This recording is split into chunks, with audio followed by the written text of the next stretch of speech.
Hello, everybody. Good to be with you. I have with me here today a very, very special guest. She is a Lebanese American writer, journalist, and activist. You may know her from Soapbox or In the Now, none other than Rania Khalek. Hi, Rania. How are you? Great. It's good to be on with you, Richard. Yes, it's a pleasure to have you on. It's a pleasure. Seriously, where do we begin? There's so much to discuss. This crisis that is happening right now in the Middle East is something else with the sanctions, the economic issues. Before I even get into the sanctions, just Lebanon alone, what's happening over there, the electricity cuts, for example. Could you tell us? Well, so Lebanon has been experiencing an economic collapse that really started to unfold I would say it started last September before protests began. Basically, Lebanon had this Ponzi scheme economy that was created by America's allies in Lebanon back in the 90s. And it all came crashing down last year. There's been warnings about this, that this is going to happen. And finally it did. And since last September, it's just been this sort of gradual deterioration. And then the COVID situation made it much worse. Like a lot of countries around the world had to go into lockdown because of the pandemic. And that really negatively impacted their economies. But for a country like Lebanon that's already in economic collapse, it just made everything significantly worse. And so now you have, the most dramatic example of this deterioration is the electricity cuts. I'm in Lebanon right now. I came back a couple of weeks ago. And it was kind of almost like overnight. It's always been really bad electricity in Lebanon because Lebanon never really had like a functioning state. But you could at least get electricity in the state capital for most of the day, for like 21 hours, for 21 hours of the day. Now it's like you're lucky if you get like 4 or 5 hours of state electricity, and then you have to depend on generator the rest of the day. And it's very reminiscent of what you saw happen in Iraq. Iraq is a country that's become very dependent on private generators. In some parts of Syria, that became the case because the war, although and interestingly enough, in Syria, they kept the electricity on for quite a long time, despite the war. But in Lebanon... My cousin was telling me that, and I was like, really? It's still working? Yeah. It's like Syria has infrastructure because it has a state. So it's like the problem in Syria isn't infrastructure. It's like if there's a fuel shortage because of sanctions. Whereas in Lebanon, they're talking about some fuel shortages, but really the bigger, broader issue with the electricity sector is that it's just not well developed. It's never been well maintained. It's always on the brink of collapse. And now you have an economic collapse that's just making all those infrastructure problems significantly worse, plus a lot of corruption and mismanagement in the government. When we're talking about like electricity cuts, this reminds me every time I'd go in summer to Damascus, we'd have the electricity cuts. Like, this is just normal, and like if you go to Jaramana, it's even worse, right? So the thing is, what's crazy, I remember like the last few times that I was able to go to Syria, I'm talking like a decade ago, it was actually great. There were no more electricity cuts. And I was like, oh my God, the electricity didn't cut today. And they're like, yeah, this is normal now. It doesn't cut anymore. I was like, oh, wow. Okay, this is something nice. And like you really had a sense. I'm just interjecting very quickly. You really did have a sense that things were getting better. Like every time I'd come back, I would see substantial change in the infrastructure. Like I could see that with my own eyes. That's not somebody telling me that. So this is really heartbreaking, though, to hear about what's happening there. Like I saw people talking about like electricity being turned on for even just a few minutes. And that's just heartbreaking that they have to resort to especially like you're talking about the middle of July or the end of July. Beirut is like, or Lebanon gets really hot. Beirut especially is like super hot and humid. And people are not only in the dark, but it's like without AC, it's suffocating. Like at least in Damascus in the summertime, it gets cool in the evening, right? Right. And it's like a much drier heat. But like here, it's just so humid because you're next to the sea. Exactly. So it's pretty awful. But I think it's funny what you mentioned because, I remember I think that Lebanon and Syria, looking at them together, like next to each other, can be really illuminating. And like before the war in Syria, because Syria has a state, like it has a functioning state with really good infrastructure because it has a state. Whereas Lebanon's this sort of like anarchy, libertarian, paradise where like there isn't really a presence of a state, like in terms of infrastructure at all. And I remember being a kid and visiting. So my family's Lebanese. I would visit Lebanon and we would go for like the day or something to Damascus. And I would immediately notice like you go from like really crappy roads where people don't know how to drive or the people just like drive like maniacs, like they don't respect the rules. So like you get into Syria and there's like a really nice highway and people stay on their, in their lanes. And there's just like, it's very orderly, it's such a dramatic, it's just such a dramatic difference when you see the two next to each other. Cause like they're literally right next to each other. Lebanon's this tiny country and it's like a different world when you would go into Syria because there's a state. You know what's and crazy? That's what the U.S. tried to destroy. Yeah, you know it. And you know what's crazy? Like I've actually been to Lebanon more times than I could possibly count. And I really love to go back, but considering the current situation and on top of it, the devaluation of the currency, how is that affecting trade between Syria and Lebanon? The shortage of foreign currencies and the hyperinflation that you're having with the lira in Lebanon and Syria? Well, actually, I think the biggest issue, I'll get into that, but I think the biggest issue with trade between Lebanon and Syria right now is U.S. sanctions. The U.S. just imposed these new Caesar sanctions. It's like got some crazy, stupid, like backwards name, like the Caesar sanctions for protecting human rights or something. when it's the complete opposite. I mean, these sanctions are so draconian. They're probably the worst sanctions ever imposed. I don't say that lightly. It sanctions every sector in Syria, private or government, like every sector. So even private businesses in Syria won't be able to function under these sanctions. And it also sanctions any individuals who aren't Syrian who do business with any Syrian entity. Again, even if it's a private entity. So that means Syria's neighbors, like Lebanon, like Iraq, are going to be sanctioned. Their people in those countries will be sanctioned if they trade with Syria or if they try to do any sort of, business dealings with, let's say, a Syrian reconstruction company that wants to rebuild homes after this devastating war. I mean, and just to put that in the context for Westerners or for Americans, it would be like if like China or Russia threatened to sanction Canadians and Mexicans for doing business with Americans. Like, that's what we're talking about here. Like, the U.S. is literally, this is a different part of the world. The U.S. is nowhere close to it. And it's coming in and telling people, you can't trade or do business with your neighbors. Exactly. And for Syria, it's really devastating because it cuts it off from the ability to rebuild the country. And it's causing extreme shortages and like fuel. It's destroying Syria's currency. Syria's currency was already being devalued and the economy was already screwed because of sanctions and because of the war. But then the economic collapse in Lebanon made it much, much worse. And it's also screwed a lot of Syrians in Lebanon because, the Lebanese economy, again, it's been built on this Ponzi scheme, right? Where like the Lebanese banks kind of like control the country and they would attract depositors, especially Lebanese expatriates, to come put their money in Lebanese banks and they would get really high interest rates. Right. Yeah. And then in order for the Lebanese banks to pay those interest rates, they would have to attract even more depositors at even higher interest rates, and so it kept building and building. And that's what's called a Ponzi scheme. And that's what the economy was built on. It's like this money never actually existed. And people started to realize that like 4 or 5 years ago, maybe back in like 2015, 2016, people started to realize that because when you have interest rates as high as like 15%, like that's unheard of. Something's really wrong if you're getting that kind of interest rate. So people started to take their money out of the Lebanese banks, people who had like economic advisors who, knew something fishy was going on. And then it kept happening. And so back in 2016, what saved the Lebanese economy is actually a lot of rich Syrian businessmen. Business people came and put their money in Lebanese banks because they couldn't keep their money in Syrian banks because of sanctions. Right. And they couldn't access it. So in fact, it's funny in Lebanon, like the irony is all these, there's a significant portion of the population and some politicians that will blame Syrians for the destruction of the Lebanese economy. But actually, Syrian business people saved the Lebanese economy for several years by putting their money here. And now their money's stuck here and they can't get it out. So they're like doubly screwed. Exactly.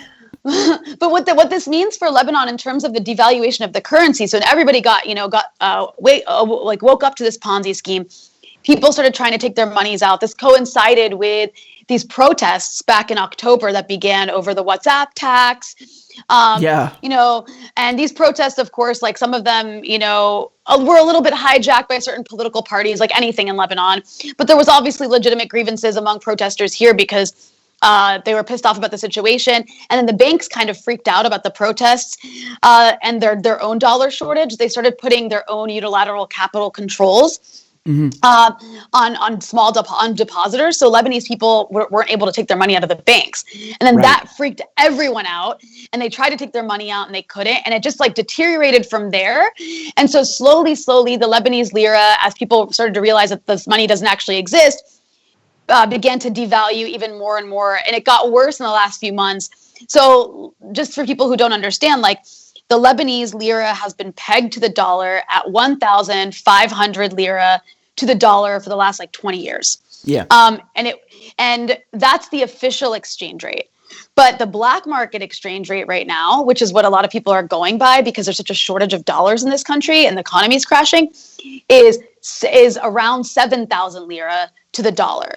So for people who live here and get paid in lira or have their savings in lira, that means their money is now worthless. It's a disaster. Like, it's a disaster. It's awful. It's absolutely terrible. And of course, like you can't really blame, you know, the U.S. for this because it's like the U.S. didn't force Lebanon to make their economy into a Ponzi scheme. However, the situation in the region is definitely making it a lot worse because Lebanon doesn't really have anywhere to turn. And there's no one who wants to help. The pandemic's making it worse because nobody wants to help. And then the U.S. is standing in the way of Lebanon trading with its neighbors, trading with Syria. That could actually help Lebanon, being able to trade with Syria, being able to buy fuel from Iran, which is willing to sell Lebanon fuel in like the lira, in the Lebanese currency rather than US dollars. But the US is saying absolutely not, we'll sanction you if you do this. And also China, like China hasn't really offered to do anything specific, but you know, China with its Belt and Road Initiative could potentially be willing to invest in like a port in Lebanon and some infrastructure in Lebanon, which the country needs. But the US came in and said, absolutely not. And the Lebanese government, you know, or the Lebanese power elite, I should say, is very split. It's like half, you know, are on the side of Hezbollah. And I mean, this is very black and white. I'm making it a little simplistic, but let's say half. Let's say half is on the side of Hezbollah. The other half is like pro-American, you know, wants to make peace with Israel, whatever that means, and like, you know, do America's bidding. And so that side definitely plays a role as like standing in the way and being an obstacle to Lebanon, you know, working with China or working with its own freaking neighbors like Syria and Iran. Oh, the audacity, like how dare they trade with their neighbors? You know? Exactly. So it's a disaster here. I really appreciate how you broke it down because I wanted people to understand how it's been compounded. You had this Ponzi scheme essentially going on with the blown out of proportion interest rates and the banking system in Lebanon and the devaluation of the currency. But then on top of it, the sanctions, it's just made everything much worse because Syria and Lebanon depend on each other so much for trade, right? So I don't think a lot of people, I mean, they don't hear that on CNN, also, let alone grasp it. No, of course not. And, you know, like, just to explain to people, Lebanon doesn't produce anything. It imports 80% of its supplies, which is really bad because there's a dollar shortage and now it can't buy anything. It doesn't produce, it produces like it buys all its medical supplies. It doesn't have a huge agricultural base that was never really developed. It's a country that was like it's a rentier economy. It's based purely on just buying things, but there's no more money to buy things. And Lebanon's a really, really small country.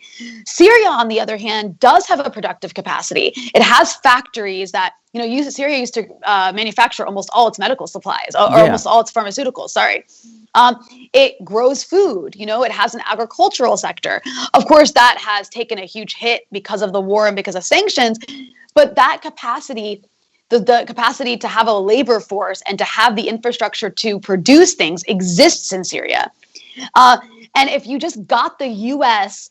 out of the way, these countries could actually function like as a region where you have areas of the region that produce and they, you know, other parts of the region that can buy, you know, that have ports. Like Lebanon has ports. It has like a sea next to it. But the region isn't able to like function as a cohesive unit like it could. You know, even Iraq and Syria can't trade agriculturally because the U.S. is in the way, literally physically has an occupying presence that's in the way of these two countries. And that's part of the reason that they're there, to prevent them from being able to trade with each other and have like I mentioned, like have a region that functions like the way Europe functions or the way North America functions. Like the Middle East can't do that literally because the US is in the way blocking it. Exactly. I mean, it's really, they've got this nailed down to a science, like how to screw with the Middle East, right? They learned really well from the British and the French. It's truly heartbreaking because people just want to be living in peace and they can't even live with dignity. I mean, it's come to a point where the basic infrastructure has been decimated. You can't even farm your own land. I mean, this is really, it's really disgusting what they're doing to us. And what happened this week between Hezbollah and Israel, what do you think of that? That was really weird. Like what happened at Sheba Farms, this exchange, because Hezbollah said nothing took place. And the Israelis are like adamant, like, no, they tried to sneak in our land. And yet there's no proof of it. What do you make of this whole thing? I mean, it could have gone either. One of two things happened. Hezbollah tried to retaliate, but that doesn't make sense. If they tried to retaliate, they would say they tried to retaliate because, of course, a couple weeks ago, Israel bombed Syria like it usually does and killed a Hezbollah fighter, and they promised to retaliate for that. And it seems more likely what happened is Israel was being really paranoid because they were expecting a retaliation, and they got spooked themselves and then retaliated against nothing, which is what more likely what happened. I can't say one way or another for sure, but what I can say is I don't think either of these sides want a war. Israel does not want a war right now. Hezbollah certainly doesn't want a war right now. They have more pressing matters to deal with, like the economy collapsing in Lebanon, and there's still stuff going on in Syria. And so I think that there's a lot of like bluster and rhetoric, but I don't think you're going to see a war break out. I hope not anytime soon between these two sides. But ultimately, it's really up to Israel, because if anyone's going to start a war, it'll be Israel, not Hezbollah. The ball's in their court. So as long as Israel doesn't want a war, there won't be a war. That's how I see it, at least. If Israel does start a war, there'll be no choice but to fight back. So it all depends on what the Israelis do, really. I agree completely. And I remember like in 2006, I was next door in Damascus. And I remember turning on the TV and seeing this every day. I think it was in August, right? August 2006. And man, it's nerve wracking.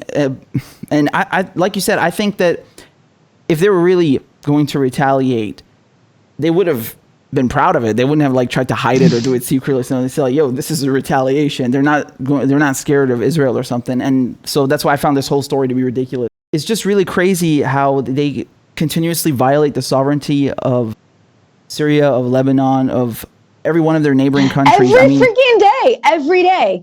Exactly.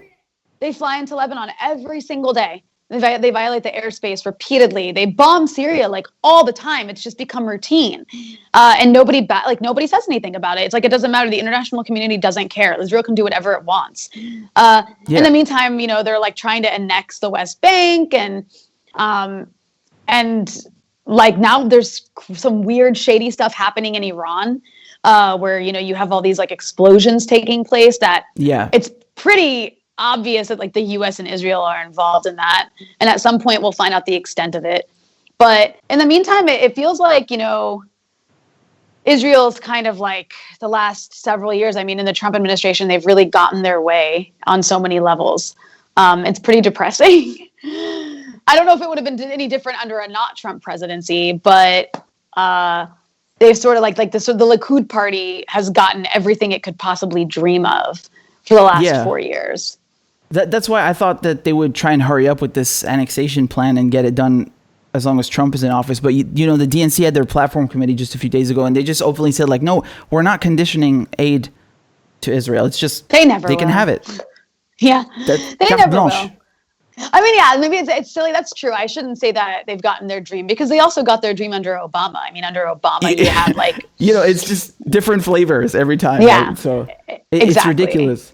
And, those sabotage acts that you mentioned, I mean, we know this because, like, we're used to hearing about them coming in and bombing stuff randomly in our countries. And so we immediately know that, okay, yeah, that was probably most likely 99% chance Israel. But a lot of people, they just think that, oh yeah, things are randomly catching fire, you know?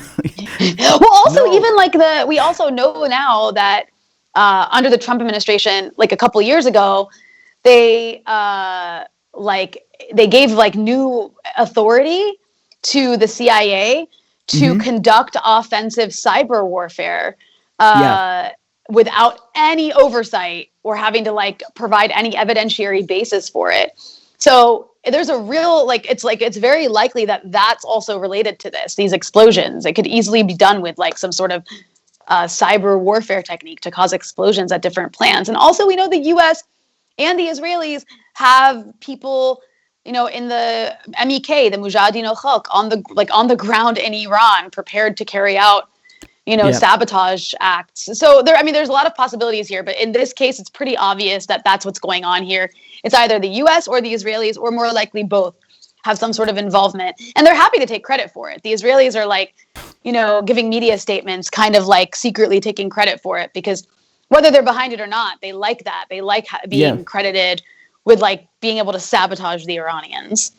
Yeah, but you know well, I was going to say what's really like frustrating about all this, and you know, right now I was in the US the last 4 months, and then I came back here a few weeks ago.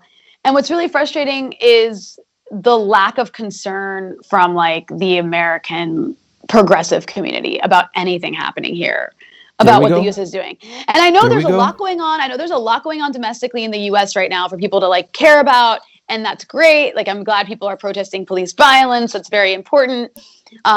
People are like, they have things to worry about. There's like this looming eviction crisis in the US. But at the same time, like the level of suffocation taking place in this region at the hands of the US government is just so extreme, and not a word. Not a word. Not a word. There's never been any concern whatsoever. And speaking of which, I find it's really egregious that you have no platform where you can actually educate people about the Middle East without being demonetized, censored, banned, or whatever. And yesterday I saw what you posted about your company filing a lawsuit against Facebook. Could you tell us a bit more about that and why that happened? So I have to be careful with my words, because I don't know if they'll be like used against me in court or anything like that. So I'll just give like a very brief overview of just the basics about this. So the company I work for is called Mafic. And it has 3 channels. It's like the parent company of 3 online channels, one of which is In the Now, which is probably the most well-known, Soapbox, which I am a presenter and host and producer for, and then an environmental channel called Wasted. And we basically have been, for the last 2 years, I guess, maybe 2.5 years, there's been a relentless campaign by US-backed think tanks to try to get us censored from Facebook. And at one point, they actually got us taken down for like a couple weeks, last year. And the think tanks I'm talking about are like the Atlantic Council and the German Marshall Fund, which has a project called the Alliance for Securing Democracy, which is, both of these outfits are, you know, receive funding from a lot of Gulf governments, receive funding from the US State Department. I believe they also receive funding from NATO. You can tell just by the names. Yeah, exactly. The Atlantic Council, right? And the Alliance for Securing Democracy. And of course, they're staffed on their boards by like former national security people in the US government. And they're really, really dedicated to erasing progressive and leftist and anti-imperialist, specifically anti-imperialist voices from the internet. And constantly attacking them. And they've been attacking my outlet for a few years, you know, saying that we're Russian propaganda. We, you know, we used to have like a bigger partnership with Ruptly, which is a part of RT, I guess. I'm not entirely sure, but they're like either adjacent to RT or a part of RT. And so based on that relationship, they would say, you guys are Russian propaganda and you need to be taken off the internet. You're saying mean things about the US. At this point, though, Mafic is actually 100% owned by my boss, Anissa Nawe, who like operates out of Los Angeles. And we have like a much more diverse client base. And recently Facebook, because there's still these relentless attacks on us, labeled our pages, as well as I think RT and CGTN, which is a Chinese outlet, labeled them like state-controlled media. So on Right. every I saw single that. Facebook post, like on every single Facebook post that Soapbox posts, it has this scary label, Russia state-controlled media. And then if you click on that label, it'll actually tell you that we're editorially and operationally controlled by the Russian government, which is completely false. Like there's literally there's so nothing dumb. true about that. It's dumb, and it's also meant to scare the audience, right? Because like anyone who Yeah, sees of that's course. going to be like, oh my God, they're going to freak out because Russia's like evil. We're like, conditioned Yeah, to think they got also, Trump elected. The phrasing, like it's always state controlled, regime controlled, fear mongering, red scare nonsense. It's so exhausting. And once again, they do it to discredit people. And like if they put it on your YouTube page instead of listening to what you're saying, people are just going to see that and disregard everything exactly, you say. But sorry, yeah. go ahead. They'll just click away. But what's ridiculous is like they'll do it only to people who have anti-imperialist viewpoints. They won't do it to anyone who's like Western backed and literally funded by the CIA or something. Oh, They yeah. won't put like, oh, that's US controlled state media. No. Like, even on YouTube, like if you look at the labeling, because a couple of years ago they made the YouTube started at the behest of the U.S. government to label state-backed media. yeah. So like if you look at RT, it'll say like I think this RT is owned in whole or in part by the Russian government or something. Exactly. Yeah. And then if you look at the BBC, it'll be like the BBC is the British public broadcasting service. Like it's like the language is totally different. Like it's like, wait, I'm sorry, why is one like labeled this way? So it's like even the labeling is so obviously biased. Yeah. And I feel like for you and me, it's so easy to see through this. Like we pick this apart in seconds, but for most people, for the average consumer, like who doesn't have maybe a lot of time to even dig into this, they're just going to immediately discard stuff because it's been correctly labeled by the thought police. So it's really bad. But so with the labeling on our Facebook page, because it's just completely inaccurate and Facebook was like unresponsive about taking it off, or like they have criteria, and actually Mafic doesn't meet any of the criteria to be labeled this way. It was just lobbying from like the Atlantic Council, I assume, and the German Marshall Fund. So we're suing Facebook. We filed a lawsuit yesterday against Facebook for defamation, because at this point it's making it impossible for our company because we have brand partnerships with other companies, and it's affecting that. Like it's affecting our ability to make money. It's affecting our own commercial interests. So we're suing Facebook on that basis. But at the end of the day, I think it's also this is the first time Facebook is facing any sort of challenge for this, because they could. Yes. This means like the criteria they're using to label outlets could be used against anyone because they're saying it's their decision what they label. They don't actually, it doesn't need to be based on facts.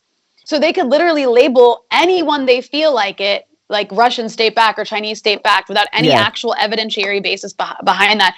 So I'm hoping that this results in in our favor first and foremost, but also it would set a precedent. Because thank you for underlining that, because I need people to understand how important this is, not just for you and your company, but for all journalists, for anyone who participates in producing or broadcasting or journalism online. Because if Facebook at their own behest can just suddenly label someone as state-backed media without any proof and try to discredit them, I mean, they're just essentially doing the bidding of the U.S. State Department. And I mean, this is propaganda. And really I'm glad you're taking this to court, and I really wish you the best of luck in that, because it's going to help all of us if you win, and it's going to set a precedent that they can't get away with this. They're all an arm of the intelligence community. I mean, they're all working for Uncle Sam. It's not a secret, but nonetheless, it's still very 100%. I mean, Facebook. I think Facebook even has like a cybersecurity department that I can't remember the guy's name, but the man who's in charge of that department is like former national security advisor to Obama or something. So there's a very real revolving door between all of these tech companies, whether it's Google or Facebook or Twitter, and the U.S. government, which makes it all the funnier when they try to say like TikTok is, so you got to beware of TikTok. It's Chinese. The Chinese government and TikTok, it's like as opposed to like our own tech companies where the U.S. government has no presence. Like as if they've never heard of Snowden and Glenn Greenwald, Keyscore, all their surveillance programs. What's that? Unbelievable. It's unbelievable. It really is. When it comes to journalistic freedom, Lebanon, Beirut has always been known, especially in the Arab world, as the most liberal place for journalists, right? And so, you're there right now. And I think just last week I was reporting on one of your journalists who's very famous. He's being sued now, Nishan. He's being sued by the government essentially because he insulted Erdogan. What do you make of that? What are your thoughts on that? That you can be prosecuted inside Lebanon for insulting the Turkish president? I don't know if it's exactly right to say Lebanon has like the most liberal media culture, maybe for the region, considering like the rest of the region's media. Like historically speaking. You definitely have a certain level of freedom to operate here. But that said, that kind of stuff happens more often than you'd like to know. Like there's people who are called in for questioning for like criticizing politicians here all the time. I don't know if those prosecutions ever lead to anything. I don't think they do, but it's still a form of harassment. I don't know if this like case against the guy who criticized Erdogan is actually going to go anywhere. Like, I don't think he's going to be jailed for that. That doesn't typically happen. No, I don't think so. He's too popular, thankfully. Right, exactly. But it's more like a mechanism of like bullying that the state uses sometimes, or different political factions, I should say, use sometimes to try and shut people up or scare them out of talking. It doesn't really work here, though. And like, it's not like other countries in the region where when somebody gets detained, they get like tortured. That doesn't really happen so much here. They just thankfully not. So I'm not too worried about that. Lebanon does have quite a liberal culture. When it comes to media, I think what's more interesting though about the media here is how it's all funded by someone. Like the media here is it's like I can't even describe, like every channel is funded by some rich person who's from some political party. And so it's like Lebanon can be really disorienting sometimes because there could be like a protest happening and literally every single channel reports on it in a different way where unless you're actually there, you don't know what's actually happening. Like you have no idea. Yeah, exactly. That's a very, very good way of putting it. I mean, we're not going to go into the whole list, but like, it's definitely people will get as you confused, described it. But like, there's Al Jadid, there's MTV, there's a few that don't exist anymore. Yeah, there's Mayadeen, right, and like Imanad, and like it literally depends which one you're watching. You're going to get like a different narrative. That's that sides with their political viewpoint. Given the current political climate in Lebanon, it is in disarray, and since the protests happened and Hariri resigned, and I think the finance minister resigned last month as well. What would you say is the general mood? Do you think people are going to go right back on the streets and start protesting once the quarantine is over? Is it going to be like when you had these giant protests in Martyr Square, Saht Shuhada? Like, how is it going to be? What do you think the general mood is? I mean, the general mood is much different than it was last October. Last October, there was a lot of excitement. It was like, wow, people care. Like, I don't think people last October knew how bad the economy was going to crash. I don't think they understood just how severe it was going to get. Now, like, the mood here is really depressing. It's like you feel a kind of misery that I've never really felt here. People are like, there's a sort of hopelessness and helplessness about the future. And I mean, that kind of like everybody is affected, like except for the uber wealthy who also are feeling like their electricity goes out sometimes too, which is kind of shocking. But like, they still have money. They can't travel right now because of coronavirus. But the people like that, people who have money are kind of planning their escape. People who are like middle class are no longer really middle class because their life savings is worthless. So they're kind of like adjusting to a new reality of not being able to eat the way they used to and not being able to live the way they used to. And that's really sad and depressing for people. Like, so that's the sort of mood in the air. It's not really one of resistance or protest. I don't really see that like happening anytime soon. I think people feel like they don't even know. Like, it's like they feel like protesting doesn't do anything. You know what I mean? There are still groups that are protesting, but they're few and far between. And people are just tired. Like, they're hot and they're tired and they don't know what to do in 3 months or 6 months. They don't know like what their future holds because everything they thought they had planned out is done. It's over. They can't travel. They can't access their money. They're screwed. They just kind of feel stuck. So I'm sorry, I wish I had something more positive to say, but it's a sad situation. It's a really sad situation. And I think that, the country is going to continue to deteriorate too. Like everybody is also kind of holding out like, oh, someone outside is going to come save us. Because it's always kind of been what happens with Lebanon is like the Europeans give us money or the Gulf states give us money or this or that.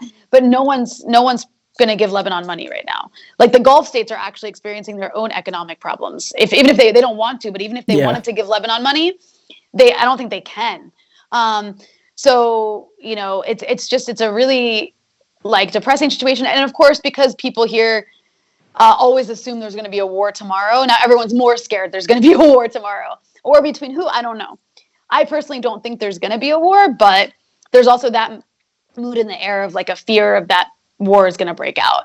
So anyways, the mood here is really depressing and not very hopeful for the future. And I don't really see a light at the end of the tunnel anytime soon. I think Lebanon's going to get economically and in terms of infrastructure, it's going to deteriorate more. And it's just people are just going to adjust like they always do. On top of it, this lockdown, I mean, I got to say, I don't think anyone has handled it as bad as the U.S. I think that is a monumental issue on its own. Number one, baby. Yeah, seriously. But speaking about war in Lebanon, can you break this down for the Westerners who are listening? We're not too familiar with the region. What would you say is the general sentiment towards Hezbollah, for example? Because a lot of people say conflicting things on social media. So to be clear, like Lebanon is a country that's so politically polarized that you can't there's some people who try to do this on Twitter. They'll try to speak for the country. You can't. People in this country do not agree because of the way it's set up. People follow their political leaders, their sect leaders, really. And so you're going to hear, people who support like a right-wing Christian political party are going to support that line and going to claim the whole country does. But it's just not true. And it's also not true that the whole country supports Hezbollah.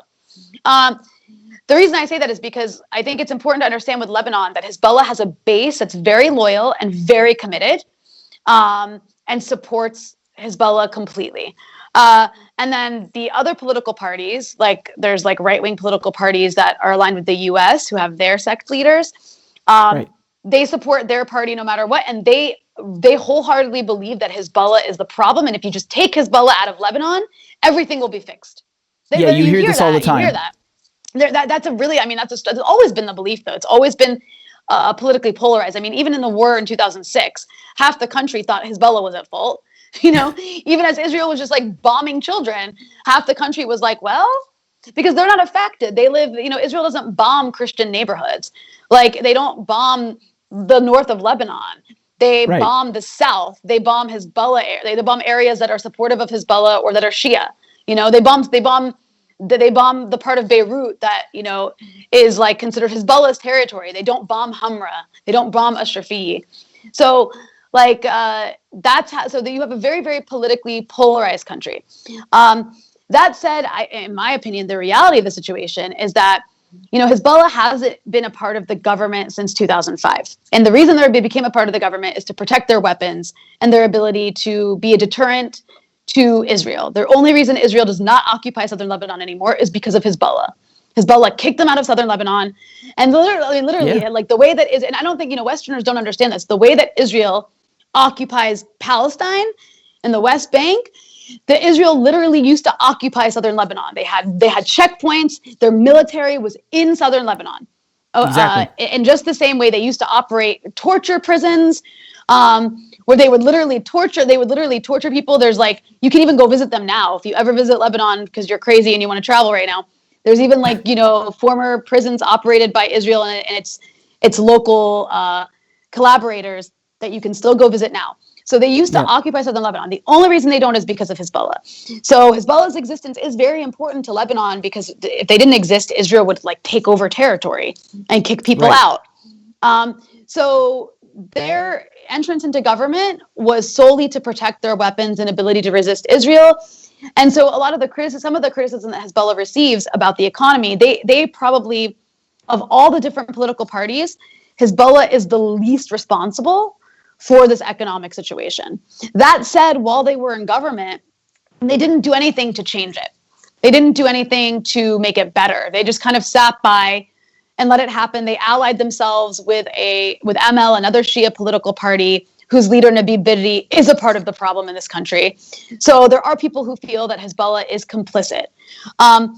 So there is, and when I say people, I mean like people who are supportive of Hezbollah's right to resist Israel, but then at the same time are angry about the economic situation and are like, why didn't you guys do anything, to fix this? So there's that sentiment. So it depends who you talk to. You get a little bit of everything. And then there's other people who are part of Hezbollah's base who think that the U.S. is responsible for all of this. The U.S. and its allies are the ones who created, it's true, the U.S. allies in this country are the ones that did create the banking system and the economic system that is now collapsing. They're responsible for the Ponzi scheme economy, not Hezbollah.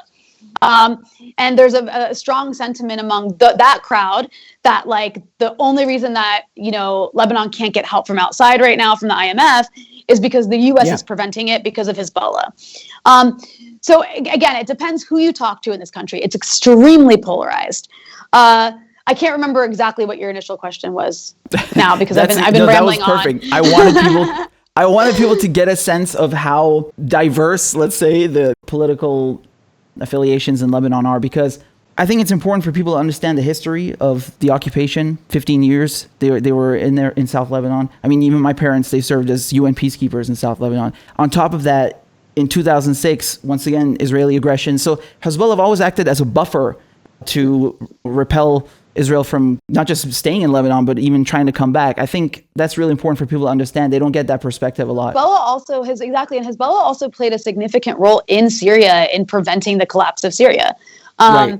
And preventing the takeover of areas of Syria by jihadist groups that the U.S. and the Israelis were backing. So Hezbollah has played and they also played, had it not been for Hezbollah, ISIS would have been in more parts of Lebanon than it was. Hezbollah played a huge role in preventing ISIS from taking over Lebanon, which is something that you don't hear in the media, just like you don't hear Iran's role in preventing regional collapse to jihadist groups. Exactly. So they've played a significant and positive role in the region, which you're not allowed to say, but it's true. But it's been, they've been a thorn in the side of the Israelis and in the side of American plans for hegemony in the region. And that's why they're considered terrorists.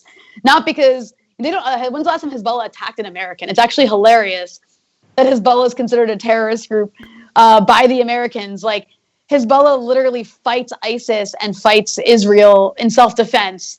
And that's the only reason they're considered a terrorist group. Exactly. You're not allowed to stand up to Israeli Zionist aggression or Uncle Sam, lest you be named a terrorist. But you also took a trip to Syria once. A few times. Yeah, tell me about that. Like, what did you learn that you didn't already know? Because you're from the region. You understand the Levant already. So what's something from that trip that something that surprised you? I've been to Syria several times over the past, 4 years now.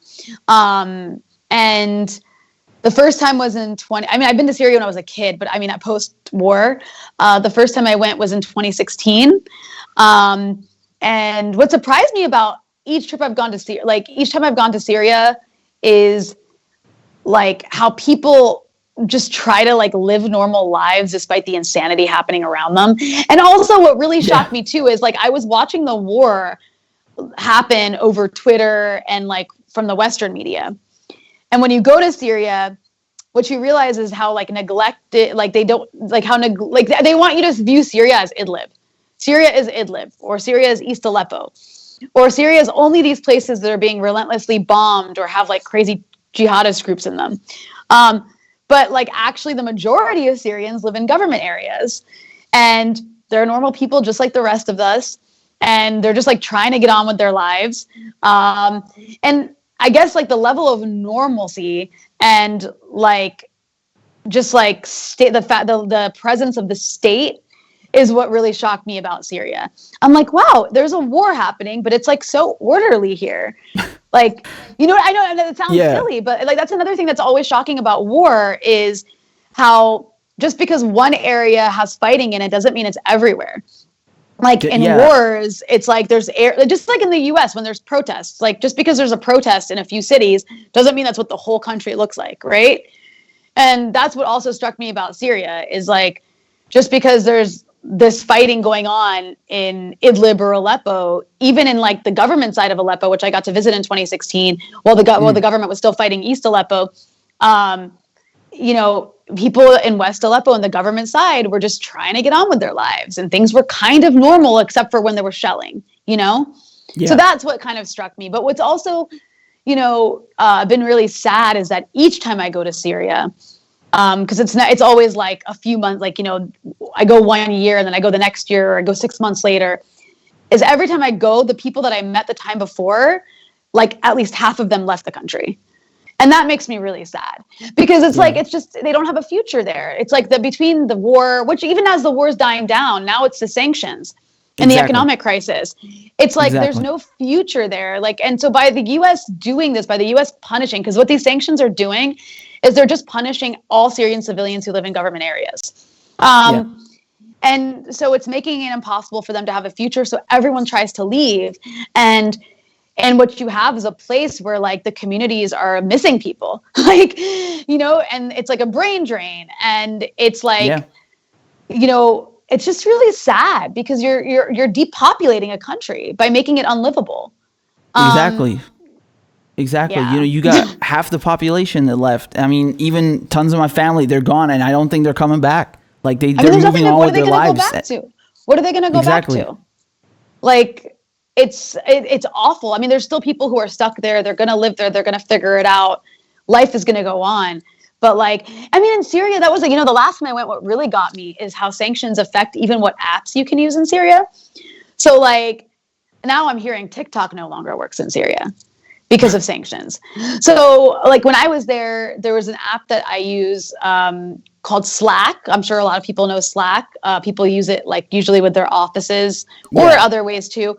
But I try to access Slack and I get this notification on my phone that we can't operate in your location due to US Treasury sanctions. Like an app, Ridiculous. even Tinder, Syrians who come to Lebanon, this is kind of silly, but Syrians who come to Lebanon who have a Syrian phone number, you cannot, even if you're not in Syria, you can't have a Tinder account with a Syrian phone number because of sanctions. Oh my so God. like you can't even use a dating app. Like this is state-sanctioned cock vlog. I refuse to accept this. Exactly. Like you can't even have a dating app. You can't even go meet someone to like do whatever it is you want to do with them for a night. Like that is absurd. Yeah. It's it's something small, it's not like it's gonna, make someone's life impossible, but what it does is it takes away the ability of Syrians to be a part of the outside world, to be a part of the international community, right? Like they can't use basic apps. Like how are you gonna? You can't like. There's a lot of people who work in different countries for Western companies. You can't do that in Syria because you can't. Your internet sucks, and you can't access the apps that you need to. Like. That means, that like removes Syrians from being able to be a part of the international job market. You know what that reminds me of, actually, which is really crazy? Like before the war started, you had, I think, YouTube and Facebook, they used to be banned in Syria. And then when the Arab Spring started, people were using social media, particularly Facebook, to organize protests and coordinate these revolts, right? So they were actually posing some kind of a threat to these Arab governments. And what the Syrian government did is the complete opposite. They're like, okay, you know what? Facebook, YouTube, all of it is allowed now. Go ahead. Go. I mean, which is like, oh, okay, well, that's some kind of reform. But I don't know. It just struck me as a bit particular. Meanwhile, they were cracking down on people in Tunisia and Egypt, like completely blacking out the internet. In Syria, it was like, no, okay, here you go. Okay. You just said, which actually kind of reminds me, that's another thing. You asked me like what kind of shocked me when I went to Syria. Another thing that's always interesting to me is how many people you meet who participated in protests initially, like for the first couple months, or not even maybe the first few weeks, or sometimes even longer, who are just like, yeah, I couldn't keep protesting with them because they became jihadists. like at first, God. Like they're really open about that. They're like, yeah, at first we were like excited because like, young people, they want to protest, they want more rights, they want more, especially like more rights to express themselves. And obviously Syria, isn't the freest place for that in particular. So of course, like people saw the Arabs, people protesting in other countries, they got excited, they joined protests, with their friends, and it was fun at first. But then it got crazy because people were like, let's kill Christians, and let's kill, Bro. let's kill the Shias. And they were like, holy shit, like, I don't want to protest with you guys. Exactly. You hear so much of that.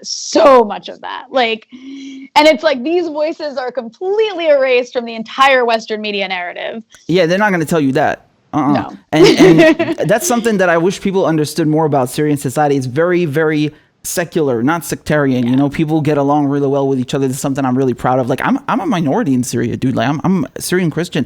No one has ever bothered me a single time in my entire life, or anyone in my family, for being Christian. Not once. Like, I can't give you a single example. Where's your family from? From Damascus. And that's where I'm born too. And I have family in Beirut as well. You know, no one ever bothered any of us because we were Christian or something. And I'm really proud of it being a secular society. And I don't think people even understand that. And so when you have these nut jobs being funded by the CIA coming in and try to overhaul this, I mean, like, even people who aren't minorities, like, what are you doing? Like, I don't want any part of this. Oh yeah, there's so many, because, you know, the narrative always made me laugh. The narrative in the West is like, Assad is just like massacring Sunnis. And it's like, you realize the majority of Syrians are Sunni, and like, are they massacring themselves? Because they make up the most of the army, and they actually like are the most angry and offended by, like, I always compare it to, it's kind of like in the US, if another country came and started funding the KKK to like go into American cities and kill minorities and also any whites who are race traitors. Like that's what it would be like. Because that's what the US did. They went and like funded a bunch of rednecks to that's what they did. They like funded a bunch of redneck militias. No offense to rednecks, but like a little bit to go and like impose a crazy right-wing radical agenda, like radical religious agenda on people. And nobody freaking wanted that. Like, no one wanted that. Except for people who already lived in really conservative parts of Syria where maybe it wouldn't make much of a difference if like some jihadist group took over, because you already cover and like everything's already really conservative. But it's not all of Syria. You can really see that, okay, even though not everything was perfect, like at least there was some semblance of normalcy, of a normal life, of infrastructure that you can go about your day-to-day business, and there's no hyperinflation or shortages of food or, not being able to open Tinder. Not being able to open Tinder.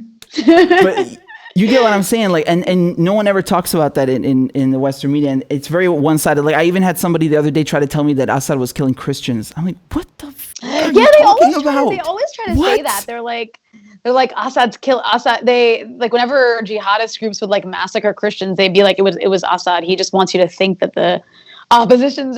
I mean, the kinds of things that people would just like pull out of their asses. Was pretty. It was the last like several years. It was pretty incredible. And I'll even say like, I never had paid that much attention to Syria.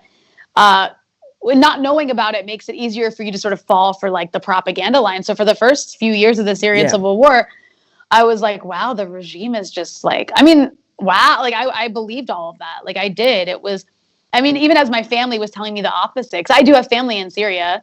And it's really like, that's how easy it is to fall for is, I'm from a minority group as well. And these like jihadist groups would love to kill me. Not only am I a secular woman, I'm like from a minority group that they like want to, either forcibly convert or kill. And yet, despite that, I was still like, well, but look at what the media is saying, So it's like, I guess I can't really fault too many people for being as confused as they were, because Syria was probably the most, like, as far as conflicts go in coverage, was probably the most lied about conflict in my lifetime. That was propagandized to another degree. I mean, it's they told us jihadist groups were freedom fighters. Like that's, I mean, like unbelievable. The people like Al-Qaeda groups, Al-Qaeda aligned groups, or Al-Qaeda under a different name became the good guys in this war, like to the Americans. Like that's just, it kind of still blows my mind when you think about what happened. It really is mind blowing, and that's why I appreciate your voice and the voices of anti-imperialists so much, because we are very few and sadly few and far in between. It's a tough thing also with Facebook coming after you, all these tech companies trying to silence you. So it really is an important counterweight and a rational participation of journalism. We can't just let this brainless propaganda go on. It's ridiculous. So I'm really grateful. And before I let you go, where could people find you? What projects are you working on at the moment? What can they look forward to? Just drop all the info, give us something. So you can find me, you can follow me on Twitter at Rania Khalek. I work for In the Now, which you should also follow on Twitter. And the channel I work for called Soapbox, you can follow us on Facebook and also on Instagram. We have like an Instagram page we started a few months ago, which we're trying to build up. So follow us there. That's where you can find most of my work. I don't, it's the summertime, so things are a little bit low right now, but hopefully I got some new projects coming down the line. But it was really, really great to be on with you. You're really like such a pleasure to talk to, and it's really great. It's like I love your stuff. Your stuff is great. I love the way you speak. Thank you. It's really refreshing. It's really refreshing and entertaining, and it's always great to have like another voice, pushing the line against imperialism. Because really, especially like in the English-speaking world, there just isn't that much to turn to for that sort of content. Exactly. Thank you. I'm so humbled and flattered hearing that. I really am. Thank you, Rania. Thank you. It's been a pleasure having you on. Sharafna. Please, you're welcome back on the show anytime. Take care. You too. All right. Bye-bye. Bye.